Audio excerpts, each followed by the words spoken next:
Good afternoon. Welcome, everyone, ladies, gentlemen, honourable dignitaries, guests, and of course the Honourable Minister.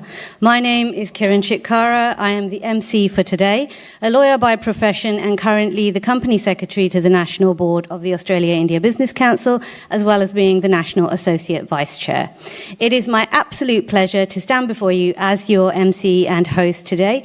I extend a very warm welcome to everyone to what promises to be an insightful event on bilateral relations between Australia and Andhra Pradesh in India. Before I begin, I would like to acknowledge the traditional owners and custodians of the land on which we meet today. I pay my respects to their elders, past and present, as well as emerging leaders. And before I announce our first speaker, just a quick housekeeping note, please. Please put your phones on silent for the duration of today's formal proceedings. The washrooms are located just at the back of the main hall, and lunch will be served after the vote of thanks. Now, it is my pleasure to welcome our first speaker, Mr. Deepak Raj Gupta, OAM. As a former member of the Legislative Assembly in the ACT Parliament, Deepak Raj has played a pivotal role in building stronger ties between Australia and India, whilst also championing multicultural leadership and community engagement. His service has formally been recognised with a Medal of the Order of Australia. Please, everyone, join with me in giving Deepak a warm hand. Thank you, Kiran. With that kind of introduction, I think I should have you in all the events to give my introduction. Thank you so much. Good afternoon, everyone. Welcome to this session with Minister Lokesh and the Government of India and also the Government of Australia. Some of the members are there. Before I begin, I'd like to acknowledge that we are gathered on the land of traditional custodians, and I pay my respect to the elder past, present, and emerging. And of course, to very warm welcome to Minister Lokesh for coming and gracing our many cities, and Melbourne has to be one of them. I was in Adelaide yesterday, and I asked somebody asked me, Minister Lokesh is here? I said, yeah. I said, you gotta, he said, I want to come. I said, where? You want to come to cricket or you want to come to Melbourne? He said he wants to come to cricket. So that's your fan following, sir, and it's really good to see that, leaders of your stature is coming and really showcasing what India is or India can really offer.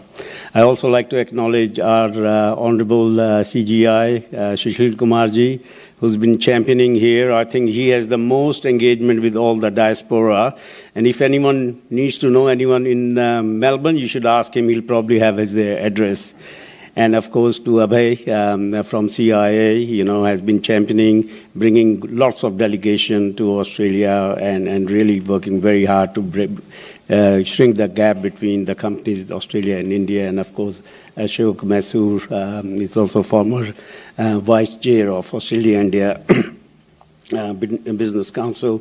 And I also like to acknowledge some of my committee members who are present here. Of course, you met Kiran, we got Giddy here, we also got Prakash Gupta and Molina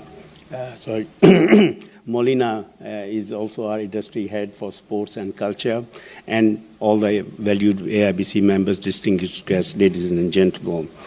I think it is very important that these engagements align with the vision of ACTA, which is the economic roadmap which has been drafted between India and Australia. And I think engagement like this is really proof that we are really strengthening our relationship with India, sir. And also, especially this aligned with the vision of Australian government as well and vision of Indian government, if you look around. So this is very a timely visit, Minister, and I know coming as one of the, it's an old region but very young state with new capabilities. And also I'd like to congratulate on 14th of this month, Andhra Pradesh has grabbed 15 billion worth of Google's capability center in Andhra Pradesh. So please, big round of applause. and probably we'd like to see many more such innovative sectors come into India and in Andhra Pradesh. So if we look around with the Act 1, I think some of the things I've been hearing and listening from others, and what your plan is for the Australia-India engagement, especially for Andhra Pradesh. I think technology and digital infrastructure is number one, and I think you're championing it. Having Google there is a testament for that. Cloud service, AI, and cybersecurity. Education is a big export of Australia, and also from India as well. So that's one higher education we really want to push between this ACTA agreement. Clean energy, green data center, leveraging Australia expertise in renewables. I always said Australia has expertise, India has expertise and resources. And I think whatever the outage was a few days back with AWS, people said because most of the Indians took holiday for Diwali, and that's why the whole thing crashed. Yeah. So that's the power of resources. But I think the way the relationship with Australia and India is going, it is the right time to get engaged with the activities. And thanks to somebody who's tweeting in the middle of the night, it's only benefiting us. So the relationship with Australia and India is really growing very strong. And in my period in Australia, almost 40 years, I think this is the best time. If we don't leverage now, it'll take time to shrink the gap. Also, sir, Australia-India Business Council was formed in 1986 by two visionary Prime Minister, Bob Hawke and Rajiv Gandhi. Next year, we'll be celebrating our 40th anniversary, and I welcome you all to be part of it. We'll be doing a roadshow all across Australia and in India, and I would really like to, now that Google is there, we also want to come and celebrate with you in Andhra Pradesh, the 40th anniversary. And also, one of the things which is very important at the moment is the two prime ministers are meeting regularly. We're having so many business delegations coming out of India, so it is a testament that, yes, things are really brewing quite well, and we look forward to many such engagements in coming times. And thank you so much for your visit. Really appreciate, and welcome to Melbourne. Welcome to AIBC Victoria chapter.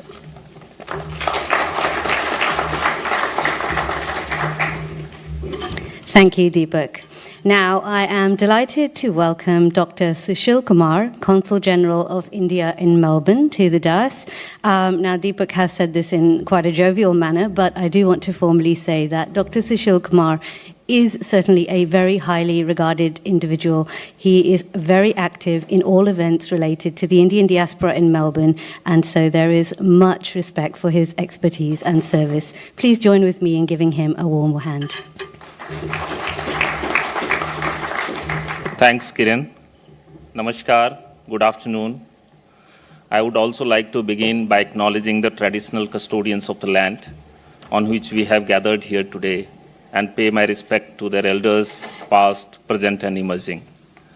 I would also like to acknowledge Honorable Sri Nara Lokesh Garuji, Minister for Information Technology, Electronics and Industries, Government of Andhra Pradesh, Deepak Raj Gupta ji, National Chair for Australia-India Business Council, Ashok Mysore ji, very good friend, past Chair of CII, IBF, Abhay Mehta ji from CII, representatives from government and the business community, members of AIBC, friends, ladies and gentlemen.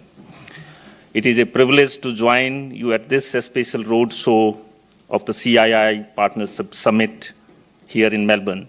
I warmly welcome the distinguished Andhra Pradesh delegation led by Sri Nara Lokesh Garu, who brings with him a vision of innovation-driven, inclusive growth that Andhra Pradesh is championing today. This visit reflects the deepening partnership between India and Australia, and more specifically, the growing state-to-state and business-to-business connections. I would like to thank DFAT for facilitating this visit and also supporting AIBC and CII for organizing this event. India today stands at an inflection point, a nation of 1.4 billion people moving ahead with confidence and optimism. Under the vision of Prime Minister Honorable Narendra Modi, India is pursuing reforms and resilience hand in hand. India's sustained reform efforts and strategic initiatives have created an attractive environment for global investors seeking diversified supply chains. India is not just a large market, it is a trusted supply chain partner and a knowledge powerhouse. Andhra Pradesh, with its strategic coastline, strong industrial infrastructure, and progressive policies, is emerging as a key investment destination in India. Its focus on technology, renewable energy, manufacturing, logistics, and agribusiness aligns closely with Australia's and Victoria's strengths. Sri Lokesh Garu's leadership has placed particular emphasis on digital transformation and industrial growth, creating opportunities for collaboration in IT, renewable energy, advanced manufacturing and education. And I was pleased to join Honorable Minister yesterday at University of Melbourne to explore further collaboration and strengthening in educational partnership between Andhra Pradesh and Melbourne University. The CII Partnership Summit to be held soon in Andhra Pradesh will be a major global platform to engage investors, innovators, and industry leaders from across the world. I request Australian partners, particularly from Victoria, to actively participate and explore new synergies with Andhra Pradesh and India's broader growth story. Our bilateral ties have never been stronger. As Prime Minister Albanese says, the sky is the limit. Victoria is home to the largest number of Indian diaspora, and I have many Telugu friends here who have requested me to facilitate a meeting with Honorable Minister. You are very popular among the Telugu community, and they really want to meet you. And I don't know, DFAT has packed your program and meetings. So, dear friend, we have really strong collaborations in various sectors. The India-Australia relationship stands as a model of how shared values and economic complementarities can drive mutual growth. Today's roadshow is not just about promoting a summit.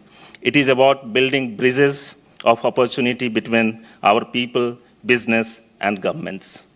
I would like to thank CII and AIBC for organizing this roadshow and looking forward for a wonderful session ahead. Thank you so much.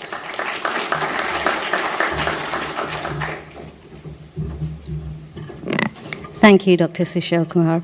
Now, as we move towards the formal proceedings of this afternoon's events, it's a pleasure to welcome Mr. Aju Anthony, Associate Vice President of the Andhra Pradesh Economic Development Board, to share with us his presentation on the CII Partnership Summit. Please do join together to welcome Mr. Anthony.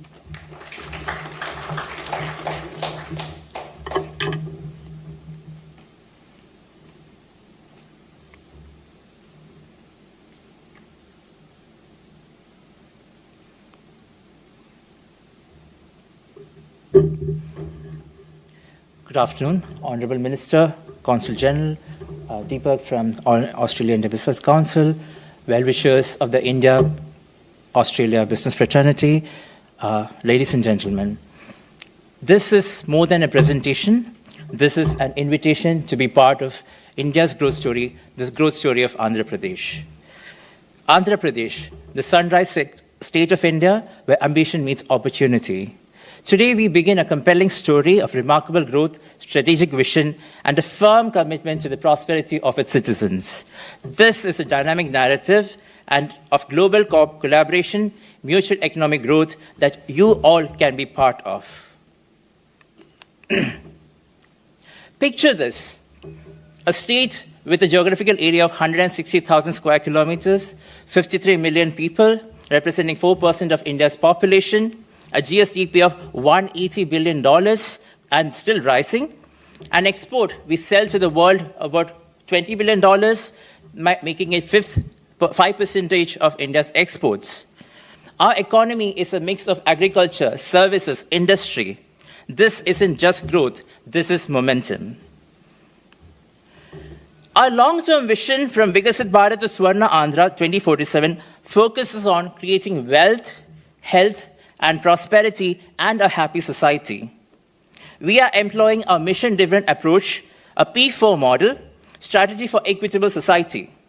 By 2047, we envision to contribute $2.4 trillion to the Indian economy. Our goal is to achieve per capita income of over $42,000 per citizen.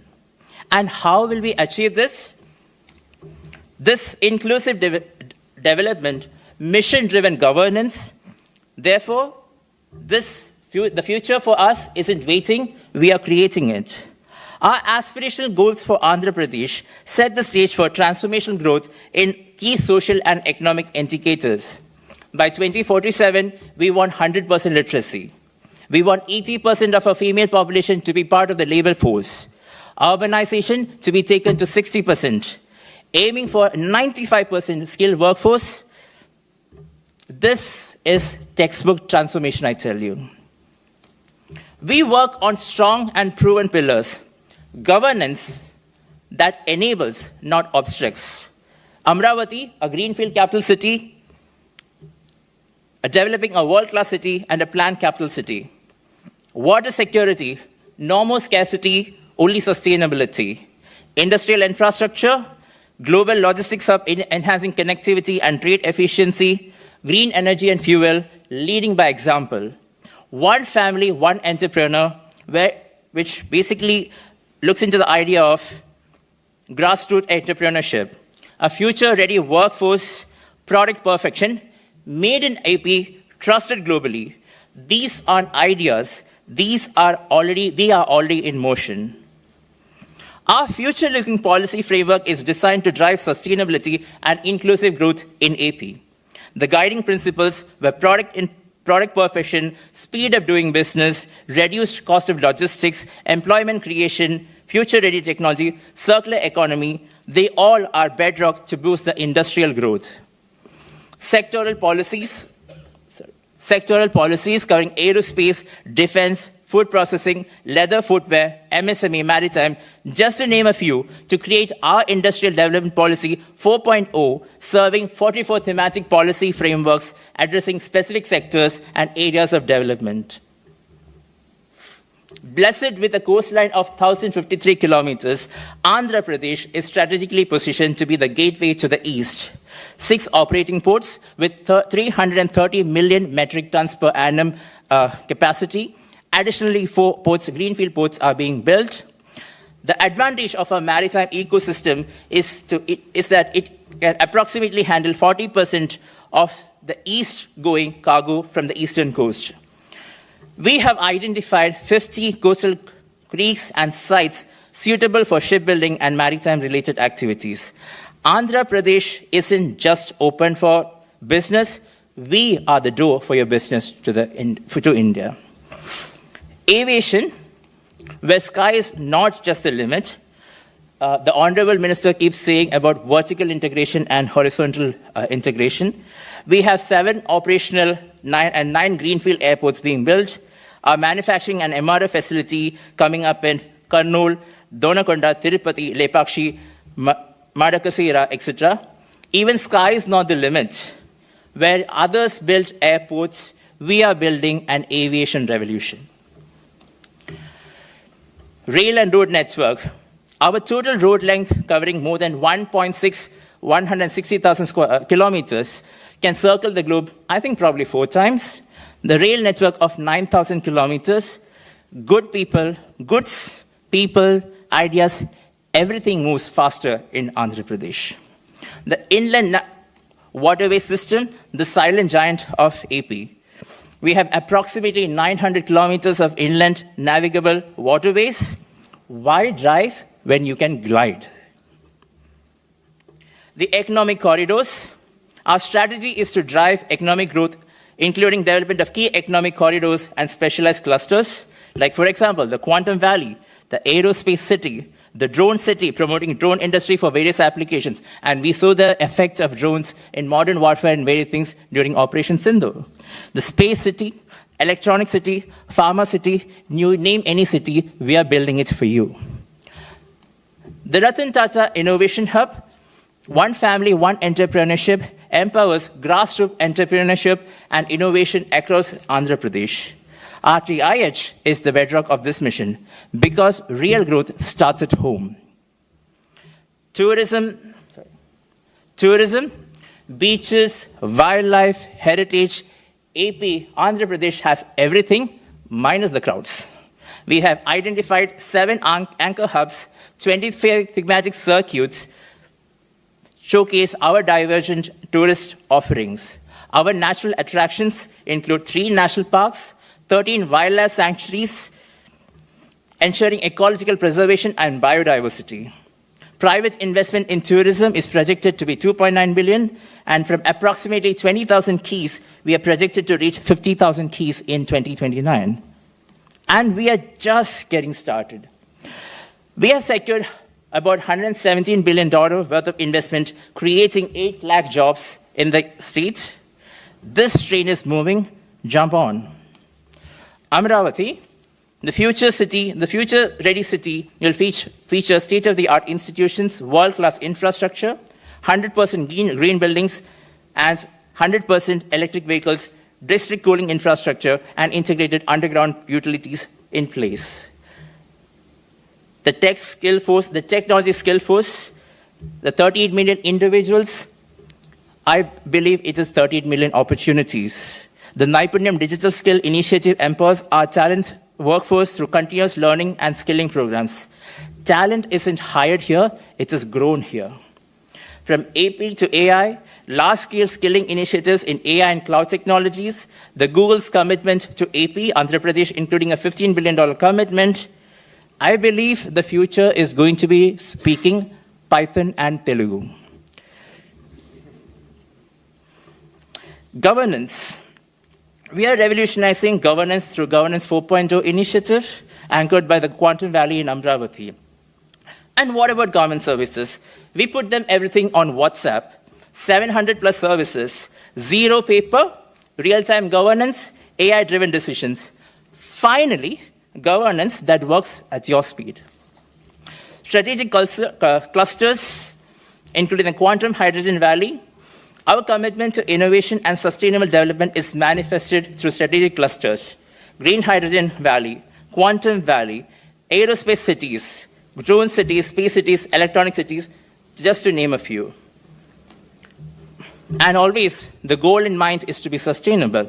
We aim for renewable energy capacity of 500 gigawatts for India, 160 to be achieved by the year 2030. The sunrise state turns sunlight into hydrogen and then into gold for you.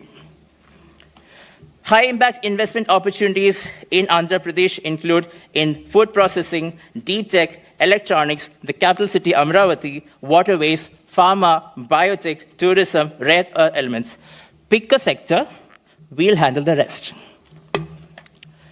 All this with the advantage of being part of the great country called India. India is on track to become the 3rd largest economy, the strategic long term for us to be the #1 in the world. Therefore, the goal of 2047 of India is being achieved, and AP is a partner for, Andhra Pradesh is an integral part of this growth. Andhra Pradesh benefits from India's inherent advantages, creating a compelling investment environment. The 21st century belongs to us, where innovation, technology, and skilled talent converge to create an unprecedented opportunity. Andhra Pradesh is the key driver of India's growth, contributing significantly to the nation's economic progress. If I didn't convince you enough, and if the investors are feeling fear of missing out, FOMO, please join us to the Partnership Summit in November. Let's build the future together. With that, I conclude my words. Thank you so much.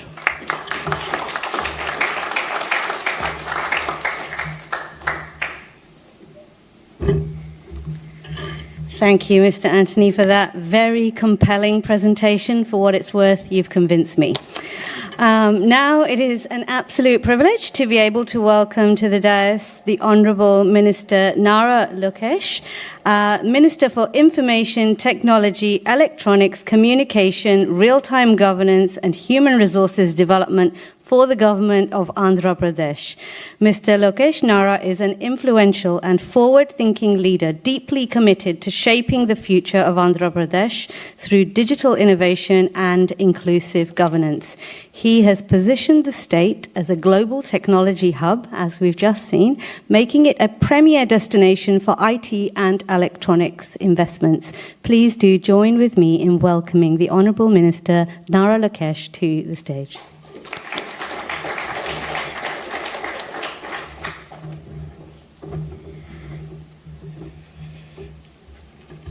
I think after Anthony's presentation, there's nothing much left for me. I think he did a good job selling the state.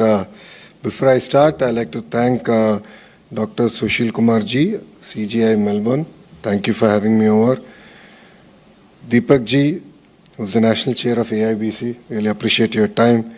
And Ashok ji, who's the past Chair of CII. Thank you very much for having us. And I'd like to personally thank the Australian government for having me on their special visit program. They really worked hard getting me all the way to Australia, down under. So just to give you a bit of context, I won't bore you with a long speech, but I'll give you 3 reasons why you should consider Andhra Pradesh as your destination in India. Number 1, we have a leadership with proven track record. Our Premier, Mr. Naidu, is now in version 4.0. This is his 4th term as a Chief Minister. He comes with a lot of experience on how to get critical projects grounded. His experience working with Government of India also helps ensuring that you have a soft landing in not only in India but in the state of Andhra Pradesh. He is of course backed with a very young team. 50% of the legislatures are first-timers, 17 out of the 25 ministers are first-timers. It's not my grey hair, but I'm actually a senior minister in his cabinet. So we bring a lot of passion, a lot of energy to get things done. The second reason you should consider Andhra Pradesh is because we are a startup state. We have that mentality to get things done. We are not complacent. And once you shake hands with us, it no longer is your project, it becomes our project. So I'll give you an example of this. When we talk to any investor and they're looking at Andhra Pradesh, first thing that gets done is a WhatsApp group gets created. All the respective leadership across the political spectrum, the government and the private sector are added to this WhatsApp group. And then on a daily basis, we actually start interacting with each other to understand what's the status, what's the agreed timelines, where are we stuck, what are the areas that we can do better. You know, one company, and one example of this is one company which is into the hospitality sector. This morning we updated them where exactly is the land allocation status, where is the file, and by when are we going to get it cleared. So we believe on delivering it. We believe on following up on your project and ensuring that we not only meet your timelines, but we actually beat it. So 2 other projects I'd like to talk about. One is Google. And all of you have now heard of it. It's a nice wow. But 13 months of hard work went behind it. So when the leadership came, I personally drove them, I showed them where the project will come up, followed by me visiting the corporate office and pitching to their leadership on why Andhra Pradesh, followed by their leadership coming and meeting our Premier in Andhra Pradesh. And there were specific requests which required policy intervention, policy changes at the federal level. And we worked with the Honorable Prime Minister Shri Narendra Modi ji. We worked with our Finance Minister Nirmala Sitharaman Madam and the IT Minister Ashwini Vaishnav ji, and we brought about the changes that were required to not only land Google in India but to actually make India the next destination for data centers across the world. It took us 13 months, which was 1 month more than what we agreed we'll deliver it. So we still regret the fact that we took a month more. But 13 months we got that done. The other project I'd like to talk about is ArcelorMittal, building India's largest steel plant in our state. This project pretty much got discussed over a Zoom call between me and Adit. It was, in the Zoom call, we agreed on 3 specific asks that they had, and one of it had to do with the federal government. The Honorable Chief Minister met the Honorable Prime Minister Modi ji, and across the table, they literally agreed on the way forward, got the project cleared, and in November, we are laying foundation. That's 15 months. We got environmental hearing done. Environmental clearance is also done. In the last 16 months, we have attracted $120 billion worth of investments to this great state of Andhra Pradesh, and I believe we're just starting. There's a lot more to do. We're really excited to work with you. India is a tough terrain, but we are here to ensure that you have a soft landing, and I'm sure under the guidance of CG sir here also, we will support any initiative that you have in India and in our state of Andhra Pradesh. The third reason why you should consider Andhra Pradesh is the political leadership of Andhra Pradesh is from a regional party. So we are a political party that's in 2 states, but we have our nation at heart. So we have always influenced policy positively in the interest of the nation, and in the process, Andhra Pradesh always had the first mover advantage. And it's not the first time we've done it. As I said, I have a leader who's in his version 4.0. This is his 4th term. In the past, he's worked on deregulation of telecom sector, aviation sector. In his 3rd avatar, he worked on the digital payments network, and now we worked on the data center policy at the federal level. So we can positively move policy, we can positively change policy. The world, as you know, is going through interesting times, challenging times, and challenging times is when India always shines. We only do well when we are pushed to the corner. So I'm now working on a project where all the self-made billionaires of India are coming together, advising us on what is the policy changes they want to see at the state level, at the federal level. And as a state, we're going to spearhead it. Labor reforms is one great example of it. There were 9 reforms that were specifically asked of us. We got 8 of them done in 15 days. And why 15 days? Because our cabinet meeting happens once every 15 days. If your project is more important, strategic, we will call for a special cabinet meeting. That's the pace at which Andhra Pradesh actually works. And this project that we are doing, we have given ourselves 90 days. We are going to bring about the changes that are required at the state level, and we will work with the federal government to look at what we can change to ensure that India will grow at double digit. As my colleague has just shared, we are a $180 billion economy, aspiring to be a $2.4 trillion economy. So all sectors are game. It's not that we're focused on 1, 2, 3. We have close to 15 sectors that we're focused on. I believe in the power of clusterization. This is something that we can learn from our neighbors. We have a cluster around automotive. 9% of Kia's global manufacturing happens in my state. We have cement cluster, we have renewable energy cluster, we have the electronics cluster, compressed biogas, medical devices manufacturing, quantum computing, aqua is another cluster. We have pharma as a cluster, we have steel as a cluster. Like this, we have close to 15 clusters where we are now working on a vertical and horizontal integration. Now, what do I mean by it? Vertical is, a great example of that is if you take your mobile phone, you have your screen, and you have the camera module, you have the camera lens, you have the haptic engine, the battery, the casing. We believe that the entire cluster should be formed within the 100-kilometer radius. That's the vertical bit. Now, horizontal is where I come in, education, skilling, certification. This is very, very important. I'll give you a few more numbers. Andhra Pradesh manufactures 50% of India's air conditioners. And we've signed 3 companies that will take us to 70% in the next 18 months. We are number 1 in shrimp globally. Like this, we are working on sector by sector on taking key position. We are building India's first space city, and that's being headed by Skyroot, which is a SpaceX equivalent in India. So we're really working sector by sector, and we're really excited to work on this horizontal and vertical integration. Australian universities, we've had very, very meaningful conversation during this trip, and rest assured, we'll be looking forward to actually working with them very closely on the horizontal integration bit. And the reason I believe horizontal is going to be critical, it's not just about the education piece. Getting the technology validated, certified, it's a very expensive process. An air conditioning company came and met me, and they said, we are developing heat pumps for the Europe. And the challenge is every time I do design changes, I need to send it there with 2 of my engineers. 1, it takes time. 2, it's very expensive. So why are they not here in this cluster? I think that's a phenomenally good point that they added. So that's the kind of ecosystem we want to now build. And you'll see this getting delivered across 15 clusters.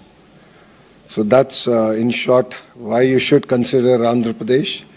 We are the second largest, fastest growing states right now, soon to be number 1, with all these investments getting grounded. We don't believe in signing MOUs. We are not into that. We mean business, we mean grounding. We have serious ADD, attention deficit disorder, so we love to be on top of things and execute on things and really get the ball rolling. So as my team members have shared, we are hosting a partnership summit in Visakhapatnam. It's a beautiful city, 14th and 15th of November. So please come visit us. For people who know India, if Bangalore were to marry Goa and have a child, that will be Visakhapatnam. We have best of both worlds. It's a gorgeous city. It's the 9th largest economic city in India. We aspire to be among the top 3. And Visakhapatnam Economic Corridor, as we call it, is going to be $1 trillion economic corridor for us. So we're looking now planning, because we've had massive investments, massive announcements come in and work started. We don't have challenges that our neighbors are having in terms of infrastructure. We have to build an economic corridor that will thrive over the next century. And the work is already on. So please come visit us. I'll be there. We'll be more than happy to host you.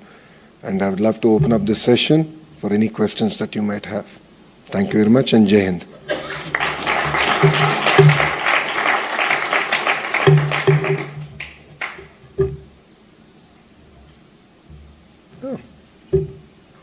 Lucky first. Even before I ask my question, I'll introduce myself. My name is Meera D'Silva.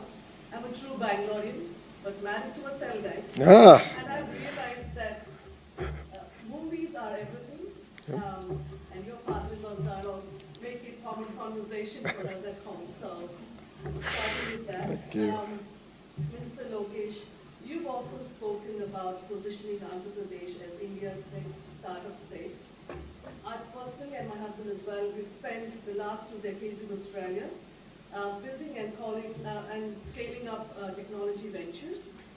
I've seen how ecosystems mature when innovation is made sustainable, not just exciting.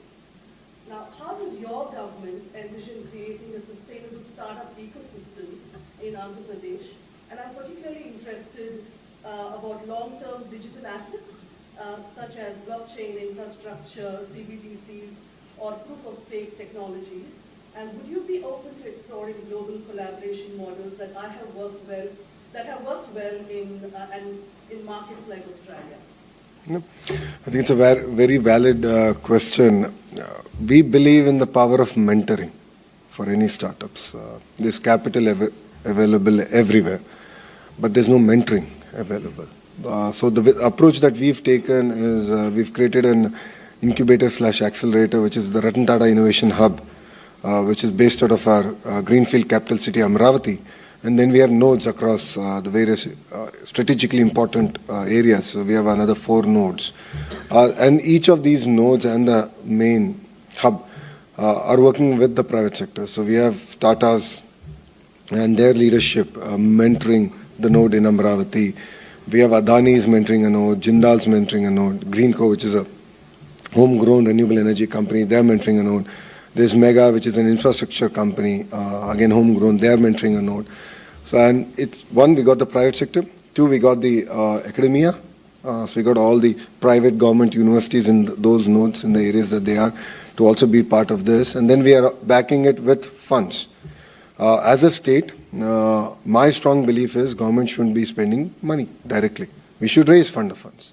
Right? I think now we are at that position as a country that we can do it. So we're looking at innovative models where money is actually being raised. This entire initiative is being headed by a very young IAS officer. She is from IIT Kharagpur. So we matched, bureaucratic leadership, political leadership, and the entire process around it. We just launched it, I think, about 45 days back. So we'll be more than happy to engage. So the Economic Development Board representatives will be staying back. So, they'll be the first port of call. and they can lead conversations from there. They can introduce you to the CEO of RTIH. So thank you. Thank you, Minister, and thank you for making the time to come out and presenting so forcefully the argument for investment in Bangladesh. My name is Martin Stein, I'm a chartered accountant in practice. I work with many big companies that are invested in Australia. Yeah. So you make a powerful argument for investing in Bangladesh. One of the slides touched very briefly on the explosive growth of exports.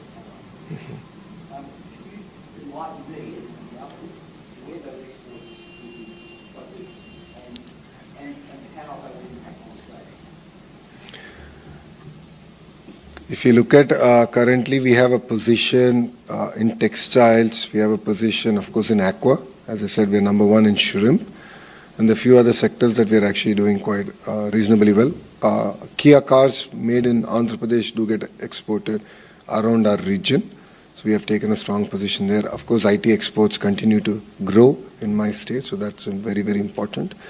To specifically answer your question, I believe it's a two-way trade. So the way I look at it is the great opportunities for Indian entrepreneurs and Andhra companies to actually look at investments in Australia. So, I mean, to be fair, the government has been exceptionally proactive, and the conversations that I've had at the federal level, at the state level, also at, city council levels. I mean, it's been very inspiring, the kind of vision that the politicians here also have. So we've started looking at, and we started talking to companies in my state, some who are based out of my state, some who have invested in my state, to look at opportunities in Australia. Sectors like hospitality, critical minerals, education, skill development. So and these were sectors that were discussed. In terms of what Australia can offer to India, sports is one sector that we're looking at. Of course, skill development is a no-brainer. As we all know it, education, we're already quite big in terms of our relationships. So I think there's clear sectors that we've identified where Australian companies can also look at investing in my state. In terms of exports, I think we live in a very dynamic world. And I believe that every country and every state should diversify and have look at other countries and other states. So historically, as a state, certain sectors have been very reliant on certain countries. And then with the changing politics, we've had challenges. So after that, we've insisted that our exporters also look at new markets and look at products where there is a gap in that market. So it's not about saying, I have this, so will you take it or not? But to actually analyze the market and find the right product at the right price point and the right sort of a fit. That's one thing I said. To the Australian companies, especially who are in commodities, in Sydney, I had a sit-down lunch with quite a few of them. I've asked them to look beyond wheat and certain commodities. There's so much of potential in things like mushrooms and horticulture. There's massive opportunities that India has, and we can make, and especially Andhra Pradesh, which is among the top 5 states in horticulture, aspiring to be number 1. We can export to the world. And our vision is not to just make the local variants of mango, but to make the Japanese variant, to grow the Japanese variant of mango in Andhra Pradesh. So there are amazing opportunities like that where I think we should look at, based on the companies that you represent, and explore opportunities through either, it's Australia Trade, Austrade, or of course our Economic Development Board, and find opportunities of mutual interest. It's a long answer for a short question, but I've understood that I think it's a two-way trade from Andhra's perspective. Thank you. Hi, I'm Swati. Minister, I have one question. You spoke a lot about possible potential association with the education sector in Australia. I'm quite keen to interested what do you mean by that? And second, very interested in figuring out how's the brain drain and the brain going back to the country and that association will come along. There are enough people you see out here who come as students, never go back, while India does, with the kind of development you're seeing happening in AP. I think we'll do a lot with people going back as well and coming here with a more strategic vision. And my another question, little longish, but wanted to understand, Australian universities rank amongst top 50 in the world, but don't come as the priority for Indian students as sure that that starts emerging, and not because of visa issues, but more because of priority? But not anymore. Australia is now figuring among the top 3 choices. I still feel it's because of visa issues. Actually, that's what I thought. But I mean, looking at the energy and looking at the kind of, students from my state who are here, wherever I go, the kind of reception I get. So, I mean, it's quite impressive, the number of students who are coming. I think, see, in the early 90s or 80s, yes, US was seen as an option. I'm a product of US education. So no second thoughts about it. But I believe that Australia is really catching up. So your last question answered first. In terms of brain gain, I'm a product of brain gain. I'm a Stanford MBA. But went back and decided that policy is where my heart is, and true transformation can actually happen from there. But I think it's a continuous journey. I think there's no silver bullet, one silver bullet for it. I think it's continuous interaction. And as states, we need to work exceptionally hard to make sure the landing is soft. I mean, India is not exactly an easy country, but we need to work very systematically and build it out. And that's where policymakers have a role, that's where bureaucrats have a role. Together, we should create a very conducive environment, and that's what we're working on very systematically. And to be fair, from Andhra's perspective, we are not transactional state. We are very long-term relation building state. And that is the DNA of the regional party. So if you look at it, Mr. Naidu has had relationship with Mr. Lee Kuan Yew of Singapore way back, starting in the 90s, and that relation continues, and it's only deepened. And that's exactly what even the Australian government is looking for. So I think that kind of deep, meaningful relationships are going to be important, and building the super highways of investments to make it smooth for landing. And only then will we have brain gain in its true sense. But end of the day, I think our kids have an opportunity to go be global citizens, and wherever opportunities are there, I think they should go and be part of it, be part of that journey. In terms of universities here, Aussie universities and collaborations with Andhra Pradesh, I've specifically stated a few sectors that we are interested, but it's about 15 clusters that we're interested. And the way I look at it is, who's the best in that cluster? Aussie universities are good across, 10 domains, but they're really, really good at 2-3 domains, like any other global universities are. So I'm looking at working with them, bringing them in, bringing the private sector in, and of course giving an opportunity to local colleges, universities to host the Center of Excellence or a joint dual degree program, research projects together, and do that. See, it's designed in Aussie, Australia, manufactured in Andhra Pradesh. I think it's best of both worlds, right? That's what we want to do. Now, what do I mean by it? Aqua. Right? I met the leadership of James Cook University, who are exceptionally good in aqua, and the professor had very technical questions for me. Like, which variant? What's the name? What's the number? I said, okay. I'm not into that depth. I'll have my agriculture minister talk to you. I really don't have that kind of depth in that sector, but we want to work. So we are talking about, okay, let's look at research facilities. How do we go about with it? New variants. How do we get the farmers to move up the value chain? Then the New South Wales University, we spoke about solar panel design, engineering. The technology that came out of New South Wales University is supplied to 90% of solar panels globally. And I have 5 out of the 10 manufacturers in Andhra Pradesh with an annual output capacity of 100 gigawatts. But I don't have a technical program around it. I don't have a skill upgradation program around it. So I'm going to work with them. So what am I going to do? I'm going to bring these 5 companies together, the university together, and of course local institution. Could be IIT Tirupati, a few other colleges in that region, to come together and build this entire ecosystem. So that's the thought process that I currently have. Same thing with hospitality, because we already have signed about 7,500 keys, and they're under construction in different phases. So I want to bring all of them together and then bring TAFE as a partner and look at how do we build this hospitality also out. Because if 50,000 keys will be done, and then the question will be asked, where's the talent? So before that happens, I don't want the cart to be ahead of the horse. I want the horse to lead. So I need to build the talent workforce. So, yeah. Thank you. Good morning, Mr. Lokesh. My name is Ram Sami. I'm from Space Angel, and I'm here. Space Angel. Yeah, Space Nice. Angel. I'm here together with my partner, Arjun Sessi, and Jacob.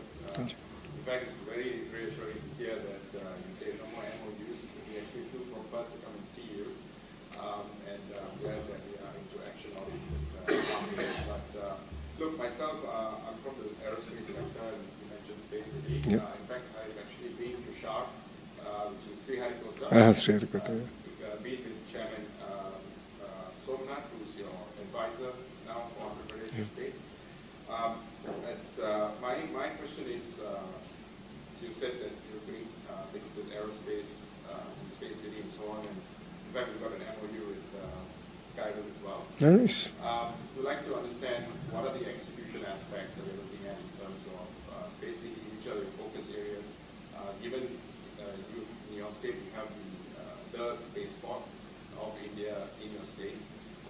What is your focus? Is it upstream, downstream? What are the areas that you guys are thinking of focusing on? See, it's the way our approach is end-to-end. So I'm not looking at taking a position on one thing. So I'm not building a 300-acre launch pad. I'm building a 5,000-acre space city. And that's where Skyroot is coming, and I met the leadership of Skyroot. Amazing leadership, and they are coming and building it out. And they're going to be the anchor of building the entire ecosystem. So from material sciences all the way up to designing, executing on the satellite level is what we want to build capacity in this ecosystem. And that's the approach I'm taking. So, I mean, I understand electronics far better because I'm the Minister for Electronics. So for me, it's not about just getting the display, right? It's about getting the entire ecosystem, including design, including research. And that is what makes it even more exciting for Andhra Pradesh. So that's been our approach.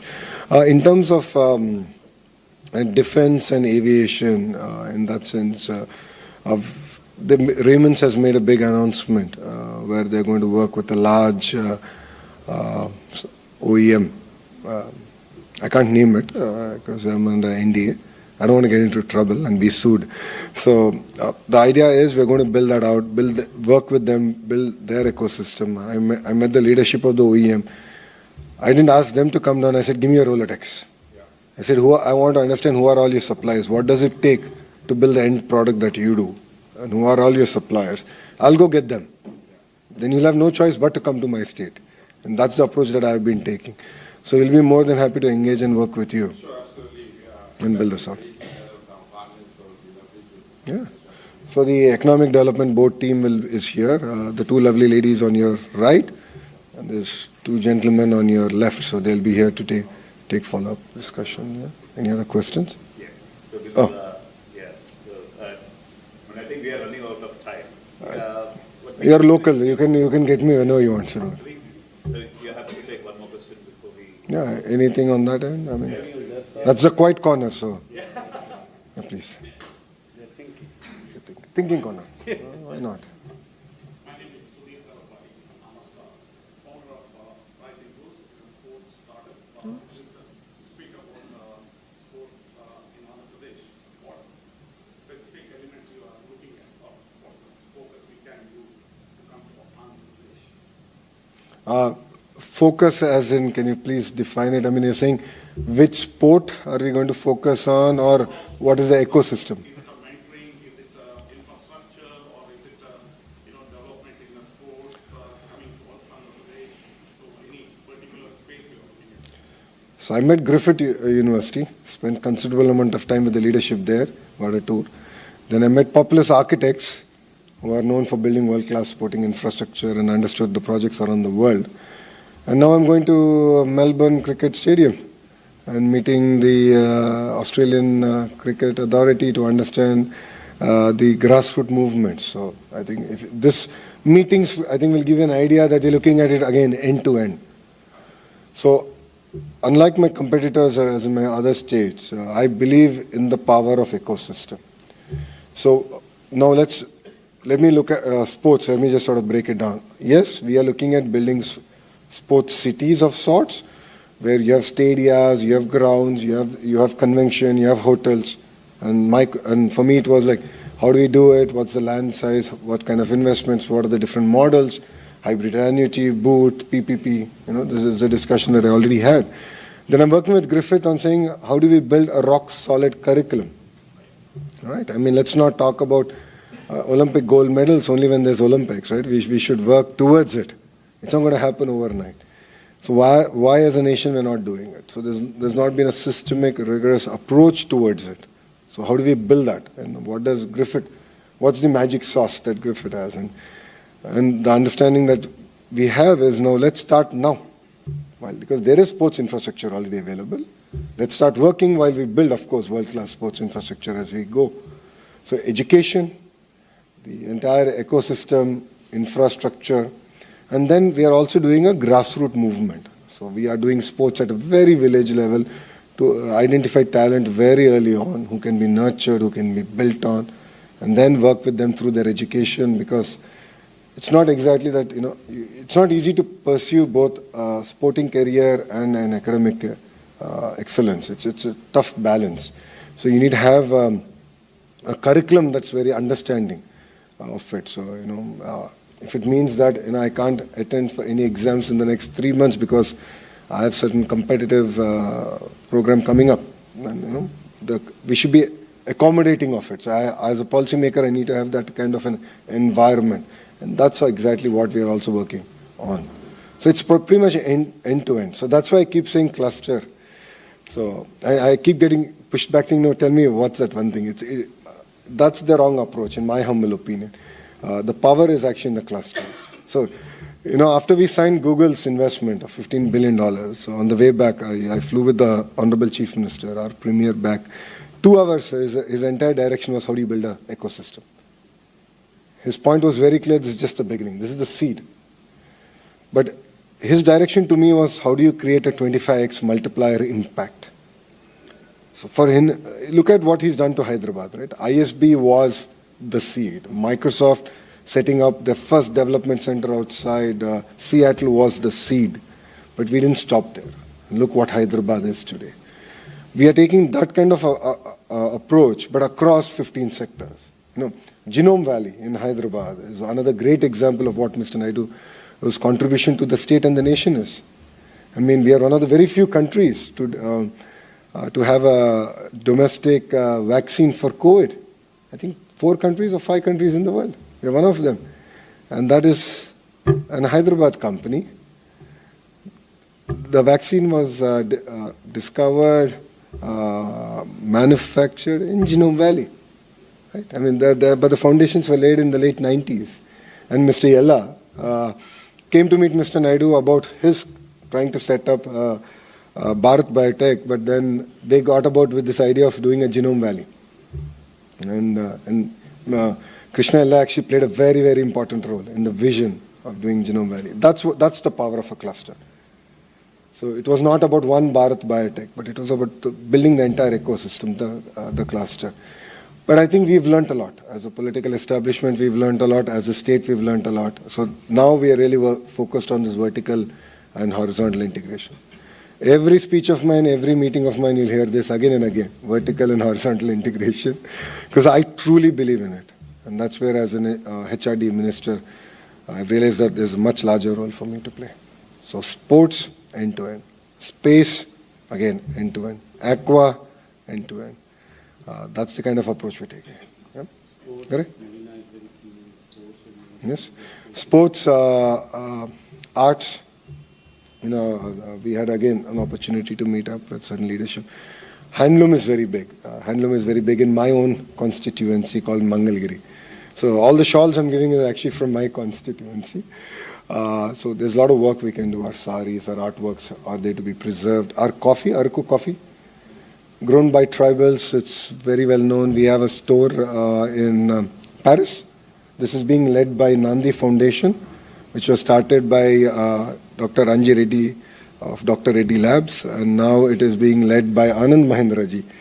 Anandji is now leading Nandi Foundation, and we are really excited to take Araku coffee to the world and give Starbucks run for the money. It would be nice to have coffee here coming from. Absolutely. Fashion event as part of the Melbourne Fashion Week, day before yesterday, exploring the collaborations in the textile and AI and manufacturing and all of that in the fashion sector. So I'll introduce you to Suchitra Yella, who's also a Padma Shri recipient.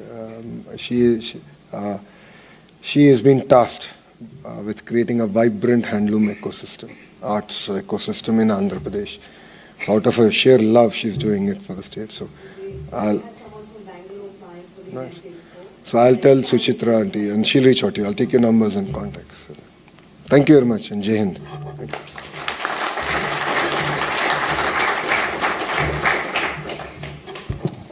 Thank you, Honourable Minister, for those fascinating insights. I think there's just so much to take in and learn from that. Now, I would just like to welcome our last speaker, Mr. Ashok Mysore, the immediate past chair of the CII IBF. He will offer a formal vote of thanks. Please do join with me in welcoming Mr. Ashok to the dais. Thanks so much, Kiran, for that. So I've got the easiest job. All I need to do is to summarize a few bullet points of, the wisdom and basically the experiences shared by all three of you. Or do ChatGPT? No, I think we can't do that, I think, at this point. Yeah. I'm walking around with it. To summarize me. No, like I think it is, my job was also to do the Q&A. I think it is very, very topical that, Lokesh Garu himself actually, picked that one up and, wanting to have these interactions directly with the people.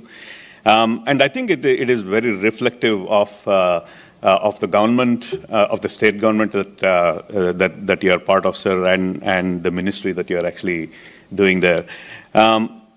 So just to basically, I think Deepak ji started with, talking about the Australia-India relations, around the defense, security, trade, economic stuff, what has actually happened in terms of ECTA in 22, and followed by a very, I guess, an active conversation participation in concluding CICA very soon, and, allowing, I guess, the two countries to trade freely. So we also heard from our honorable CGI, Sushil ji, around the importance of, the people-to-people education, the ability to actually do seamlessly, trade between the two countries, and basically have a multiplier effect around that. So we spoke about, I guess, a lot of things around the technology parts, around, AI, security, IoT, digital health, water management, telemedicine, and a lot of these. But if I just want to kind of, summarize, I guess, the three reasons why, sir, you basically said why Andhra Pradesh is important, just to actually remind the people, of course, the leadership, which you did mention about the 4.0, the longevity of that. But combined with that is basically young minds, I mean, including yourself and the rest of the ministry, which you were saying, a very large percentage, I can't remember, I think 50+% of the... 19 out of 25. There you go, awesome. So it is about actually thinking on the policies, which is, for the first time, I guess, in the decade where they are actually in step with the business, with the technology, so that there are proper guardrails, there are good guidelines for these businesses to thrive. So you did actually mention, about the startup and the way you actually give a soft landing. I think you did mention that multiple times. Generally, people have this notion of, going to India and doing business there is, one, it is difficult, and second is risky. But I think a lot of people hearing, from leaders like yourself, are understanding that, managing, looking at risk as part of that is good, but it's not risky to do business in India. And I think it's a breath of fresh air to really see, kind of a concierge that you have actually set up for the soft landing for businesses. Of course, your intention is basically to, kind of attract large businesses like what you have actually done with, let's say, Google or ArcelorMittal, etc. But I think MSME is a very strong sector for both India and for Australia, where I guess 83% of the people are actually employed in that. So I'm hoping that the concierge services to basically make that soft landing also easy for MSMEs on both sides would basically, take advantage of what they have actually learned from these large deals that you have actually done. The clusters, I think we heard so many times you mention about clusters, and I'm sure we'll read more about how media would actually cover your tour to Australia, having conversations around these end-to-end things, around the 15 plus clusters, which is what you're actually focusing on. And I think, historically, Australia also has the notion of actually having a vertically integrated industry or a vertically integrated, innovation. So I think those things actually lends very, very nicely to itself. And of course, you need to actually pick the best parts from different universities or different institutions, be it around quantum, be it around hydrogen, etc. So, obviously Australia can actually provide a lot of inputs in there. But equally, I guess we would love to actually have a lot more of the Indian establishments, the MSMEs, to come to Australia and basically leverage the opportunities that is there here. Equally, I think providing that conduit and I guess you've already laid out why Andhra Pradesh is so attractive, and hopefully people in the audience and those who actually are running the startup, the entrepreneurs, and those who have actually basically scale-ups will actually consider Andhra Pradesh very seriously on that. But before I close, I think it'll be wrong for me not to actually give the plug-in from the CII perspective around the around the partnership summit, the CII Partnership Summit, which is actually happening in Visakhapatnam, and Andhra Pradesh is basically chairing this along with Shri Piyush Goyal.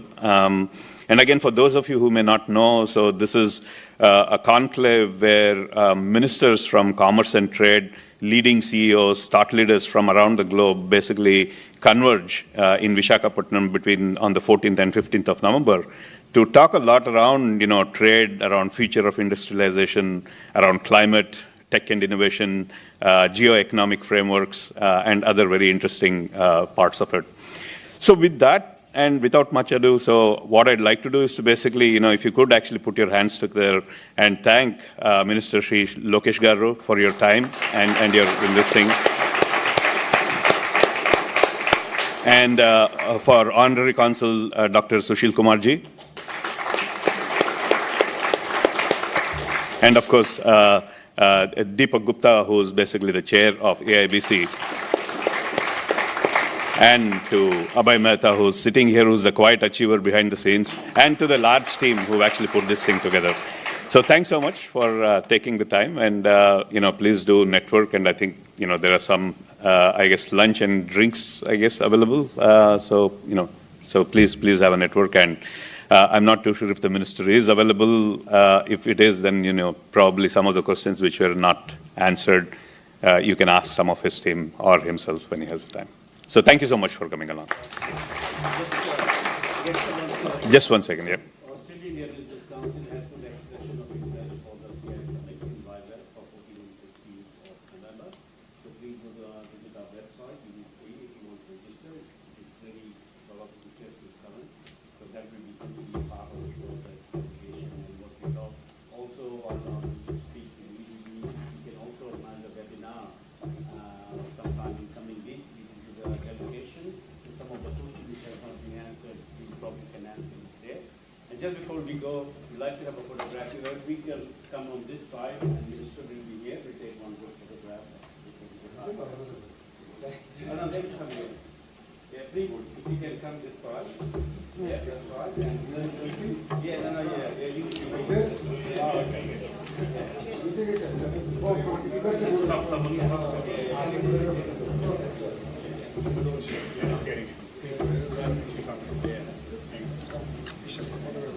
You can use the chair if you have to stand on the chair. Which one is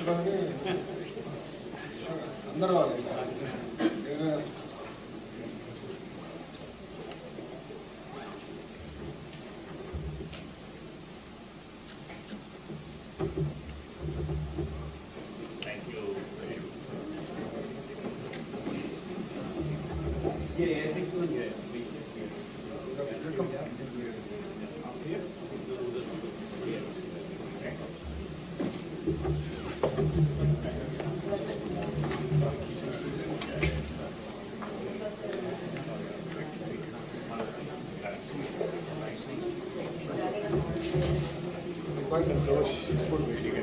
yeah.